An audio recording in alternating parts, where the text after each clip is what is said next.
Okay, on to question 5. Olga has this sketch of the paths in a park, and I've drawn it out for us here. She wants to cycle a route that starts and ends at the entrance. Here's the entrance. Goes through point C at least once.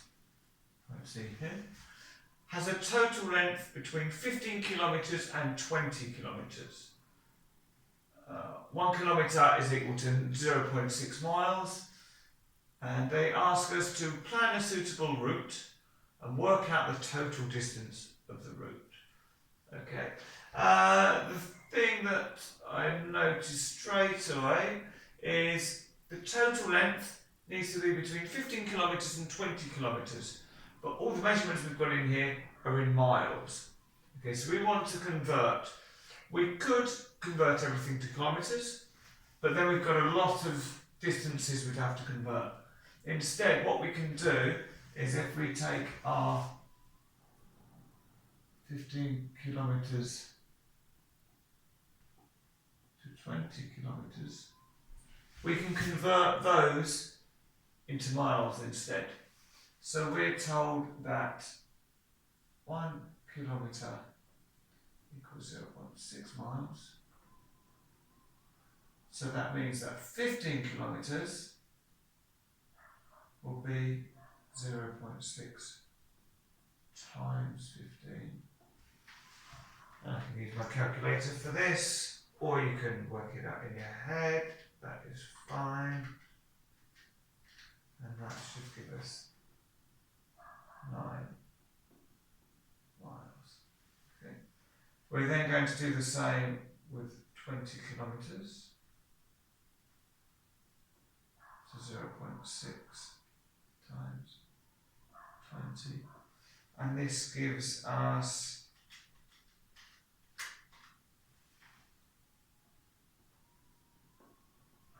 12 miles. Okay, so I'm going to write that underneath. So this is 9 miles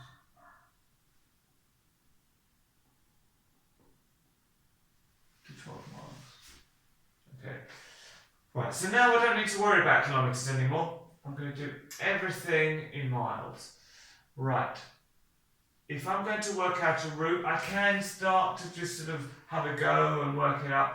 I like to write it down and plan it in a table. That way I can see as I'm going whether I need to do, whether I'm doing too much or if I need to add on a little section somewhere.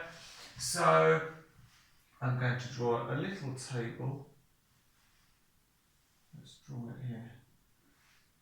And I'm going to give my columns as start, end, distance, and cumulative distance. So basically we're just going to add up the distance as we're going along. Okay. I find it really helpful to do a table like this. So we're going to start at the entrance. And we need the distance to be between 9 miles and 12 miles. We also need to go through C at least once, and we need to start and finish at the entrance. So I'm thinking initially, what about doing a lap? So let's start here, get round to C, and then see whether we can continue or if we have to add some extra bits in somewhere. So we're going to start at the entrance, and we're going to go to D. So that distance is 1 3/4. So at the moment, the cumulative distance will be the same. Then we're going to go from D to C. And that's 2 1/4 miles. So cumulatively, you can use your calculator or you can say 3/4 plus a quarter makes 1 whole. And then another 1 is 2, and another 2 makes it 4 miles. Okay. Maybe if I put in here that this is in miles. So we've got to C. Now let's go from C to B. And that is 4.25 miles. So we want to add 4.25 miles onto the 4 we've already travelled. So 4 and 4 is 8. And we've still got that quarter there. So it's taken us 8.25 miles to get here. So I'm just going to have a quick look. If we were to finish, we've got half a mile, a quarter, and another quarter. Well, a quarter and a quarter is half, and another half is a whole. Okay, so it looks like if we finish our circuit, we should be between 9 miles and 12 miles. But let's write it all out to make sure. So we've got to B. So if we do B to A, which is half a mile, there's that. Well, a quarter plus a half is going to take us up to 8 3/4. Then from A, we're going to go to F,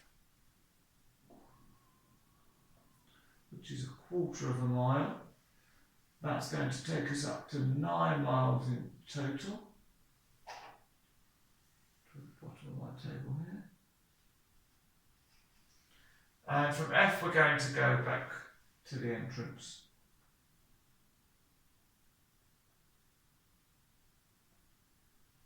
And that's another quarter of a mile, so that's going to make the route 9.25 miles. Okay, so we've planned our route, we've made sure that it starts and ends at the entrance, it goes through point C, and it has a total length between 15 kilometres and 20 kilometres. There you go, and that's for 5 marks.